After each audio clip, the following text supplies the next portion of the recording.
안녕하십니까?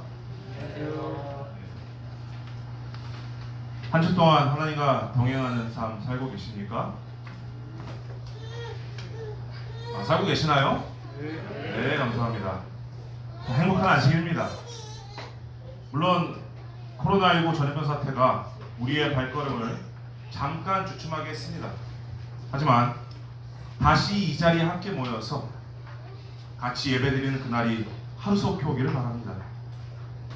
이곳에 오신 모든 성도님들과 각 가정에서 혹은 홀로 예배드리시는 모든 성도님들의 가정에 하나님의 은혜와 보호하심이 충만히 임하시길 간절히 소원합니다. 부족한 입술로 전하게 하시는 말씀 속에서 채워주시는 하나님의 은혜를 풍성히 받으시는 안식일 되셨으면 좋겠습니다. 오늘 저는 하나님의 선물이라는 제목으로 같이 말씀을 나누시겠습니다. 하나님의 말씀 마태복음 15장 21절로 28절의 말씀입니다. 네, 마태복음 15장 21절로 28절의 말씀입니다.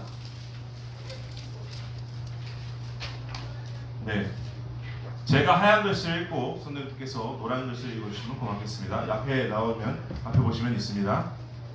예수께서 거기서 나가사 두로와 시돈 지방으로 들어가시니 가난한 여자 하나가 그 지방에서 나와서 소리를 내되 주 나의 자손이여 나를 살려 주소서 내가 이 수확하되 귀신들이란다 하되. 예수는 한 말씀도 대답하지 아니하시니 제자들이 와서 청하여 말하되 그 여자가 우리 뒤에서 소리를 지르오니 그를 보내소서. 예수께서 대답하여 이르시되 나는 이스라엘 집에 잃어버린 자에게는 받들어 보내심을 받지 아니하리라 하시니. 여자가 와서 예수께 절하여 이르되 주여 저를 도우소서. 여자가 이르시되 자네의 꼴을 써서 내게 주시니 받지 아니하리라. 여자가 이르되 주여 올소이다마는 개들도 제 주인의 상에서 떨어지는 부스러기를 먹나이다 하니. 예수께서 여자가 이르시되 여자여 너의 믿음이 크도다 내 소원대로 되리라 하시니 그때부터 오늘까지 나아가라. 아멘. 오늘 말씀을 저는 퀴즈로 한번 시작해 보려 합니다. 자, 무슨 그림일까요? 잘 보이시나요? 네. 여기 보시면 5마리의 새가 있습니다. 이 어린 새들이 입을 벌린 이유가 무엇일까요? 네, 먹이를 받아 먹으려고 합니다. 자, 그렇다면 여기서 질문 나갑니다.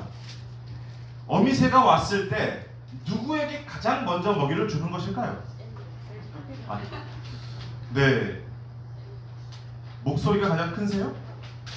아니면 덩치가 가장 큰 새요? 아니면 그와 반대로 가장 작은 새한테 어미가 먹이를 먼저 줄까요?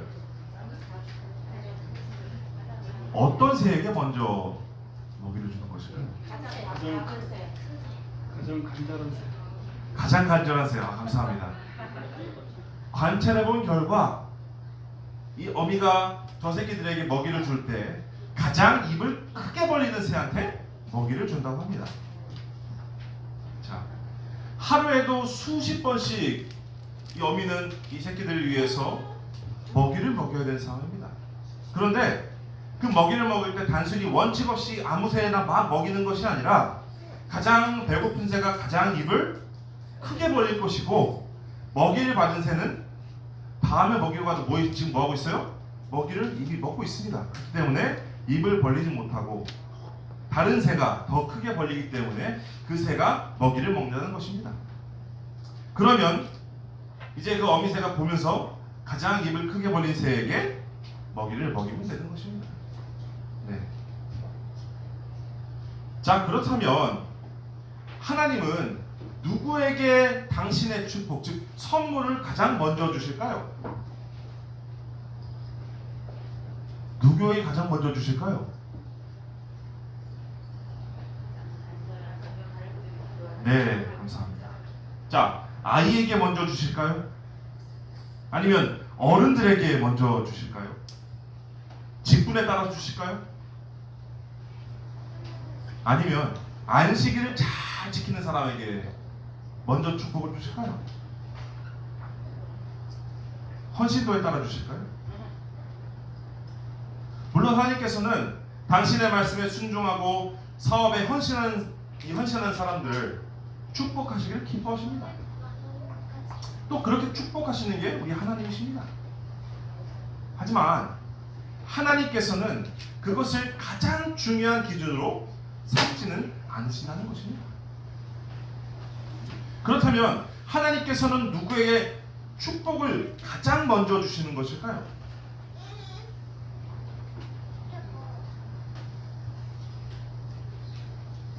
바로 입을 가장 크게 열고 간절히 받는 사람에게 하나님께서는 먼저 주십니다. 시편 81편 10절 말씀입니다. 나는 너를 애굽 땅에서 인도하여 낸 여호와 내 하나님이니 내 입을 크게 열라 내가 채우시리라 하였으나. 내가 너를 구원한 하나님인데 내가 입을 넓게 열면 내가 뭐 하신다고요? 채워주실 것이라 약속하고 계시는 것입니다. 하나님은 바로 입을 크게 열고 갈망하는 자녀에게 가장 먼저 채워주시는 분이십니다. 마태복음 15장 21절부터 28절의 내용을 보시면 예수님께서 이 봉사를 하시는 모습들이 나옵니다. 그 모습 속에서 정말 예수님께서 그토록 바라셨던 이스라엘 백성들의 모습이 여기 나옵니다. 여기 보시면 21절 말씀입니다. 그때 바리새인과 서기관들이 예루살렘으로부터 예수께 나와 가로되 당신의 제자들이 어찌하여 장로들의 유전을 범하나이까? 떡 먹을 때에 손을 씻지 아니하나이다.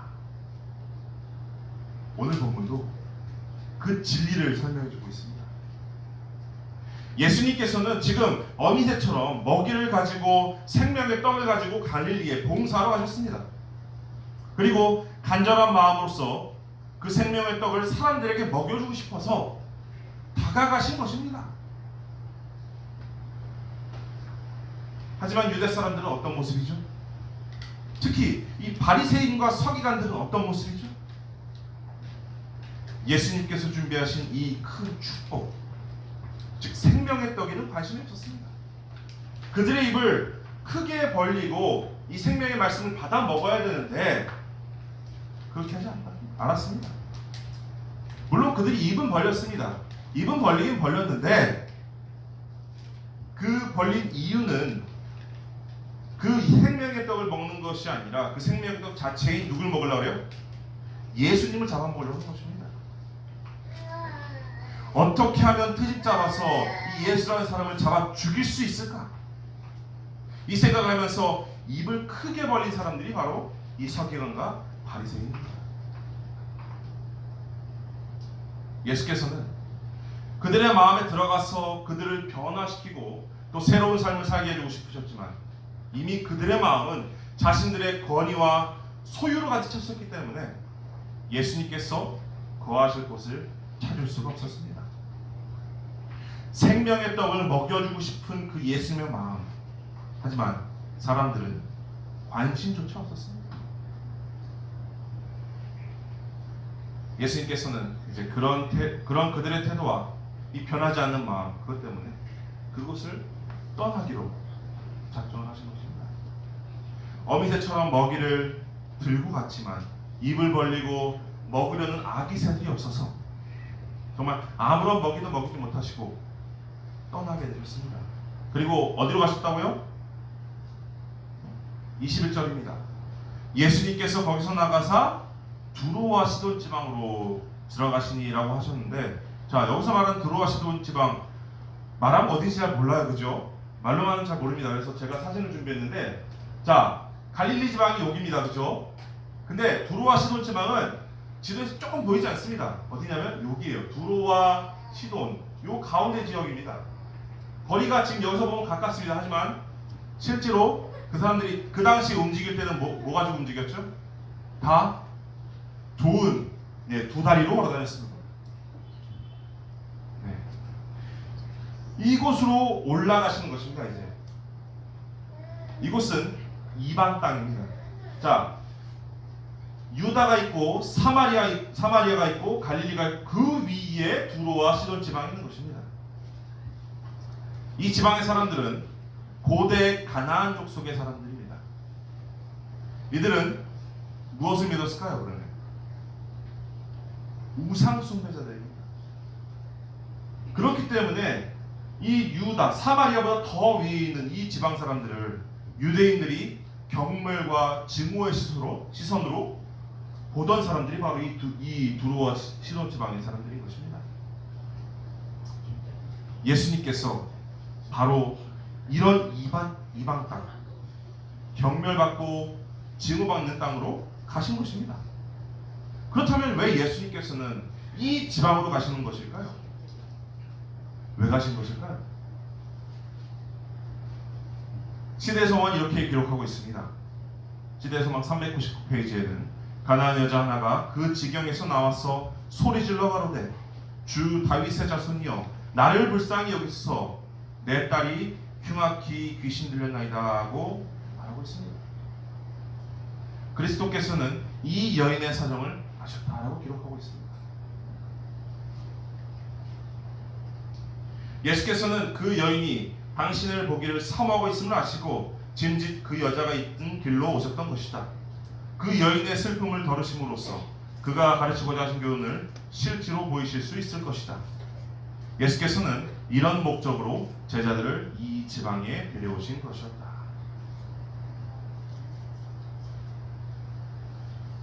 바로 예수님께서 갈릴리 지방에서 아직도 주지 못하고 가지고 계실 수밖에 없었던 그 생명의 떡, 이 축복을 간절한 마음으로 기다리고 있었던 사람이 있었기 때문에 예수님께서는 그 지방으로, 그 멀리로 이동하신 것입니다.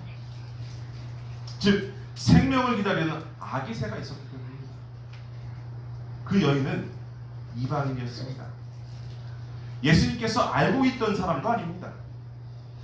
누군가를 통해서 예수님께서 이쪽으로 오실 수 있도록 부탁을 한 사람도 아닙니다. 특별히 이 여인은 유대인들이 그리고 제자들이 조롱하고 멸시하던 사람들입니다. 예수님에 대한 소식을 들어본 정도만, 그 정도의 사람입니다. 하지만 그 소식만으로도 예수님을 만나길 간절히 원했던 사람입니다. 이 예수님이시라면 나의 딸을 고쳐줄 수 있을 것이라는 그런 믿음이 있었던 사람입니다. 그 믿음은 예수님을 만나기만 한다면 변화될 수 있을 것이라는 소망을 가진 사람이라는 것입니다. 우상 숭배로서의 장벽, 이방인으로서의 장벽, 또 여자로서의 장벽, 숱한 장벽이 그에게 있었지만 그 장벽을 두려워하지 않는 그런 사람인 것입니다. 시대의 소망 400페이지에 이렇게 나와 있습니다. 그리스도께서는 이 여인의 사정을 아셨다. 예수께서는 그 여인이 당신을 보기를 사모하고 있음을 아시고 짐짓 그 여자가 있는 길로 오셨던 것이다. 예수님은 이 여인의 사정을 아셨습니다. 예수님에 대해서 듣기만 했지만 그 예수님을 바라보고 또 입을 벌리고 간절한 마음으로 기다리던 그 여인의 모습을 보신 것입니다. 그렇기 때문에 그 먼 길을 마다하지 않고 오신 것입니다. 자, 그런데 제가 이 말씀을 보면서 조금 이상한 부분을 느꼈습니다. 그것이 왜 그러냐면 22절의 말씀을 보면 그 당시 상황에 대해서 여인은 이렇게 이야기합니다. 예수께서 나오실 때 그 여인은 소리를 질렀다고 표현을 합니다. 그런데 이 표현이 저의 마음에 와닿지 않아요. 자, 예수님이 지금 왔습니다. 이 여인의 자녀는 지금 귀신 들렸습니다. 그런데 단순히 나와서 소리 지른다? 이해가 되는 것입니다. 그런데 영어적인 표현을 보면 이렇게 나와 있습니다. 네, 성경은 NIV 성경입니다. NIV 성경 보시면 성경은 이 여인이 crying out이라는 표현을 씁니다. 즉 울부짖었다라는 표현을 쓰시는 것입니다. 내가 아픈 것도 견디지 못합니다. 그죠? 나는 아픈 것도 잘 견디지 못하기 때문에 빨리 나으려고 하고 또 그 낫기 위해서 용한 의사를 찾아가는 것이 사람들의 기본적인 습성입니다. 그런데 내가 아픈 것도 아니고 누가 아픈 거예요? 내 자녀가 아픈 거예요. 근데 단순히 아픈 것이 아니고 지금 이 자녀가 뭐 하는 거예요? 귀신이 들린 거예요. 그 마음이 표출돼서 나오는 것이 crying out, 울부짖습니다. 얼마나 절절한 외침이었을까요? 그런데 그 상황을 모르는 사람들이 보기에는 이 여자의 모습은 어떻습니까? 한마디로 소리 지르는 여자 때문에 짜증스러운 상황인 것입니다.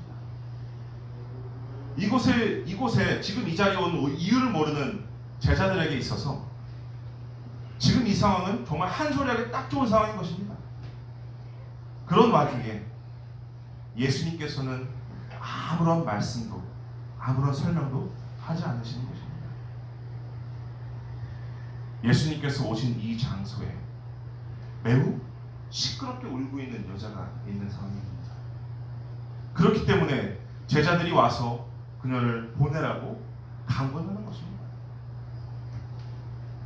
그때 예수님께서 여인에게는 아무런 말씀 안 하십니다. 그리고 제자들에게 말씀하십니다.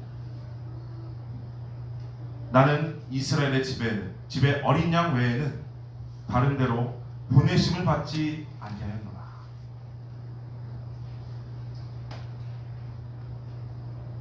성경을 읽으면서 가끔 이 예수님의 대답이 정말 성경 앞뒤에 문맥과 연결되지 않고 동문서답으로 나온다고 느낄 때가 있습니다. 예수님의 대답은 잘못되다고 느껴지는 두 가지 이유가 있습니다. 지금 이 대답에서 잘못됐다고 느껴지는 이유가 두 가지가 있는데, 첫째로는 지금 제자들이 이 여인을 쫓으려는 상황에서 예수님의 대답은 뭐 한다는 거예요? 본인은 가면 안 된다고 얘기하는 것입니다. 다른 대답은 지금 이스라엘의 집에 어린 양을 위해 보내신 예수님은 원래 어디 있어야 돼요? 예수님 지금 이스라엘의 집에 어린 양을 지키기 위해서 보내신 예수님, 그럼 어디 계셔야 돼요? 이스라엘 집으로 가야 됩니다. 그런데 지금 어디 계신 거예요? 예루살렘 여기 있어요. 근데 지금 이 두로와 시돈 지방 아주 먼 곳으로 오시는 것입니다. 즉 지금 계신 두로와 시돈 지방에 오시지 말아야 합니다. 그런데 지금 이 대답을 하신 거예요. 예수님께서 이렇게 대답하신 이유가 무엇일까요? 저는 한참 생각을 했습니다. 왜 예수님께서 먼저 이 예루살렘과 이 유대 지방을 떠나실 수밖에 없었을까? 왜 두로와 시돈 지방이라는 곳에 가서 정말 일면식도 없는 이 여자에게 다가간 이유가 무엇일까? 그것은 이 여인의 믿음을 나타내시기 위함이셨습니다. 이 여인의 믿음을 제자들에게 보여주시기 위함이셨습니다.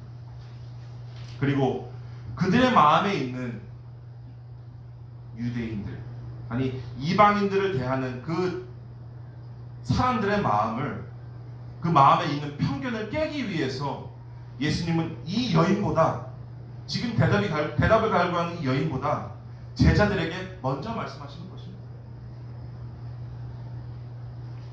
예수님의 마음을 알고 또 믿었던 가나안 여인은 굴복하지 않고 다시 요청합니다. 더 입을 크게 벌립니다. 그리고 넓게 벌렸습니다.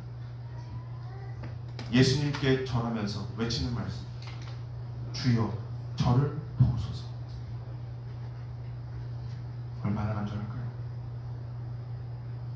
오직 예수님께만 희망 있는 마음으로 다시 간청합니다. 주여 저를 도우소서. 그러자 예수님께서는 이렇게 말씀하십니다. 자녀들의 떡을 개들에게 던짐이 마땅치 아니하니라.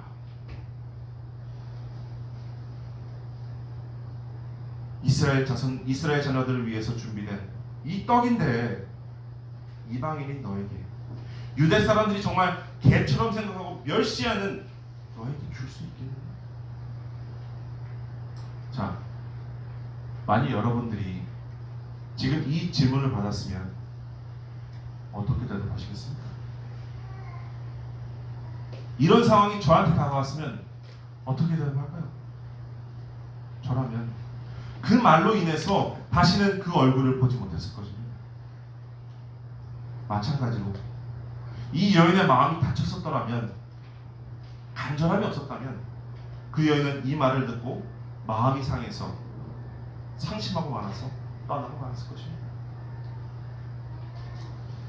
그러나 그 여인은 예수님의 말 속에 숨은 긍휼하심을 보셨습니다. 그리고 믿음으로 이렇게 얘기합니다. 주여 올소이다마는 개들도 제 주인의 상에서 떨어지는 부스러기를 먹나이다.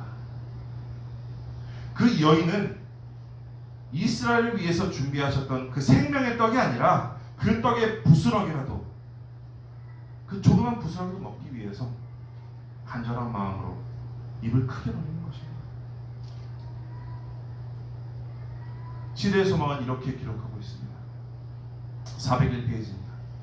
그 여자는 만일 한 마리의 개가 되는 특권을 얻을 수 있다면 그는 개로서의 취급을 기꺼이 감수할 수 있을 것입니다. 그 여자는 자신의 행동에 영향을 끼치는 민족적, 신앙적 편견이나 교만이 없었으므로 즉시 예주를 구주로, 그리고 자기가 구하는 것을 다 하실 수 있는 분으로 시인하였다. 즉시 예수를 구주로, 그리고 자기가 구하는 것을 다 하실 수 있는 분으로 시인하였다 얘기하는 것입니다. 예수님께서 주시는 그 축복을 얻을 수만 있다면 무엇이든 인내하겠다는 그 간절한 심정, 예수님은 그 여인의 믿음에 감동하셨습니다. 제자들도 그 여인의 고백을 들었고 이방인을 대하는 그들의 심정도 변화됐을 것입니다.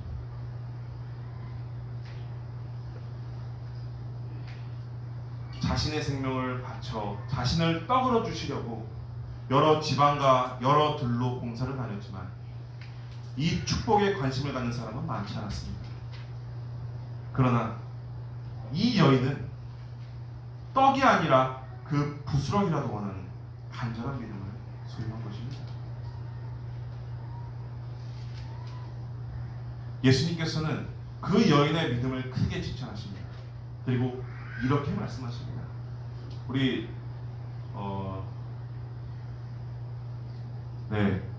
이용균 장로님 좀 읽어주시면 고맙겠습니다. 여자야, 내 믿음이 크도다. 내 소원대로 되리라 하시니 그 시로부터 그의 딸이 나으리라. 그 가나안 여인의 믿음대로 즉시 그녀의 딸은 나았습니다. 하나님의 놀라운 축복을 경험한 것입니다. 그런데 이 말씀을 연구하면서 드는 생각이 있었습니다. 왜 나는 하나님을 믿는데 하나님께서 주시는 축복, 이 축복을 충분히 받지 못하는 것 같을까요? 왜 그럴까요?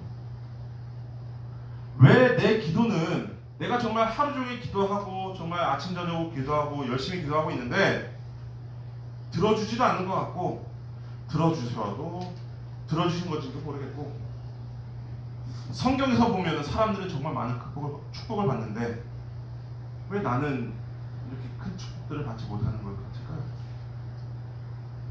왜 그런 것 같습니까?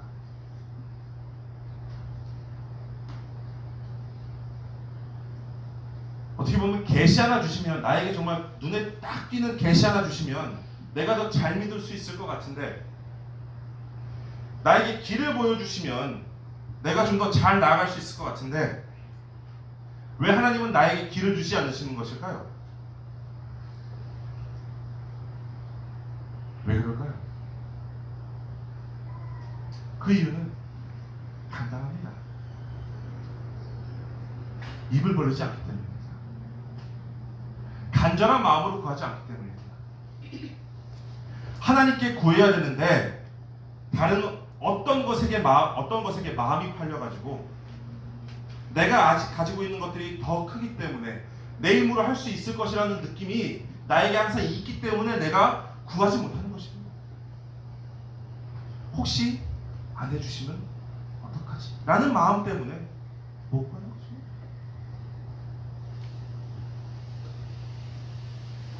내가 이방인이어서 예수님께서 계신 곳과 멀기 때문에 문제가 해결되지 않는 것이 아닙니다. 예수님은 그곳이 어디든지 누구든 상관없이 자기를 찾는 자에게 언제나 나아오셔서 당신의 생명의 떡을 먹여주시는 분이십니다. 지금 나에게 있는 이 상황을 변화시켜 주시고 또 축복해 줄 것입니다. 이 떡을 구하시는 저와 여러분이 되시길 간절히 바랍니다. 그렇다면 다시 한번 질문을 드릴게요. 제가 질문 자꾸 드려서 죄송합니다. 하지만 중요한 질문이기 때문에 드리겠습니다.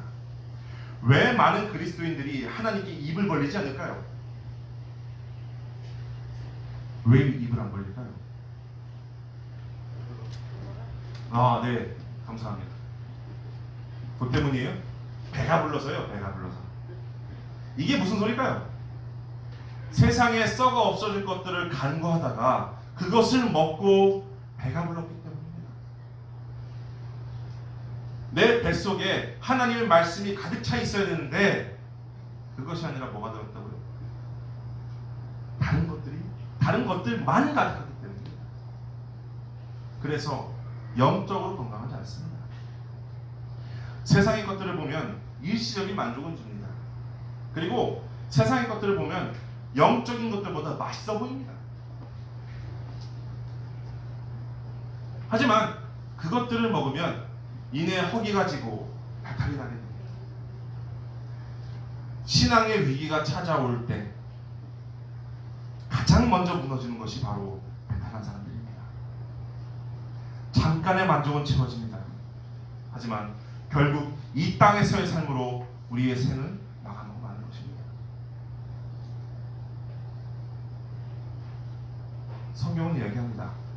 의에 줄이고 목마른 자는 복이 있으니 저희가 배부를 것이며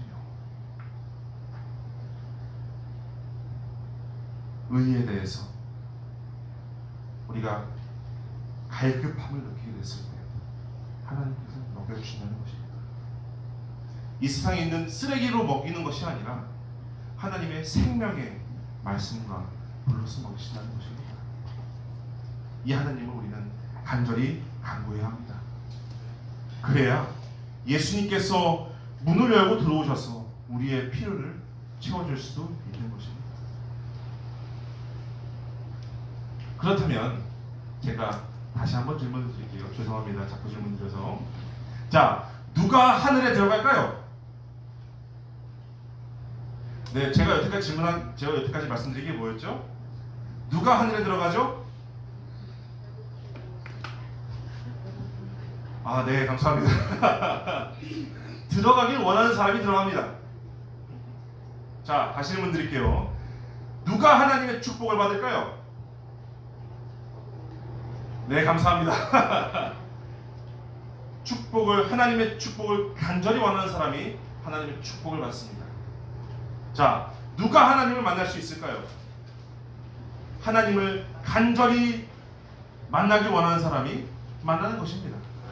자, 그렇다면 우리는 지금 무엇을 원하고 있어야 될까요? 우리가 이 안식일 예배 시간에 앉아서 우리가 말씀을 듣고 있지만 우리의 마음속에 바라고 있어야 될 것이 무엇일까요?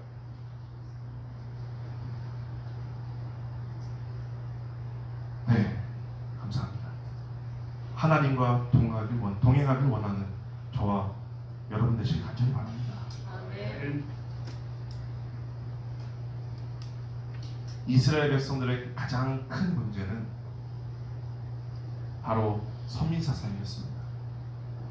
그들만이 하나님의 백성이었고 선택받았기 때문에 그들은 분명히 특별히 별 문제 없이 구원받는다고 생각했습니다. 자신들만 나만이 자격이 있다고 생각하는 굉장히 큰 착각 속에서 살고 있었던 사람이 바로 이 이스라엘 백성입니다. 그런데 중요한 사실은 우리 중 그 누구에게도 스스로 구원받을 자격을 가진 사람은 아무도 없다는 것입니다. 이것은 전적으로 하나님의 은혜, 즉 하나님의 선물인 것입니다. 은혜를 놓치면 우리는 믿음이 없는 신앙을 하게 됩니다. 은혜를 놓치면 십자가 없는 교회가 생겨납니다. 은혜를 놓치면 이해심 없는 이기주의자가 생겨납니다. 같이 한번 읽으시면 고맙겠습니다. 네. 읽어볼까요? 시작. 익숙함의 설자 속중함을 잊지 말고. 지금 내가 누리고 있는 것들 중에서 당연한 것은 무엇일까요? 우리는 해놓은 것, 이뤄놓은 것들이 참 많습니다, 그죠? 네, 열심히 일을 했습니다, 그죠? 열심히 가정을 만들었어요. 내가 해놓은 겁니까? 내가 살고 있는 이 하루도, 내가 살고 있는 내가 숨쉬고 있는 이 공기도, 내가 딛고 있는 이 땅도 내가 한 것은 하나도 없습니다. 모든 것이 하나님의 은혜입니다. 나를 사랑하기 때문에 주시는 하나님의 그 은혜에 감사하시는 저와 여러분이 되시길 간절히 바랍니다. 이 땅에 있는 것들을 얻기 위해서 우리가 지금 노력하는 것은 없습니다. 나를 너무나 사랑하셔서 하나님께서 은혜를 주신 것입니다. 신앙은 하나님의 은혜에 대한 감사에서 시작하는 것입니다. 오직 다른 어떤 은혜가 아니라 부스러기일지라도 하나님의 은혜만을 간구하며 산으로 이 세상에서 생명을 거두는 그날에 오직 하나님의 은혜로 살았다고 간증할 수 있는 여러분과 제가 되길 간절히 바라며 말씀 마치겠습니다.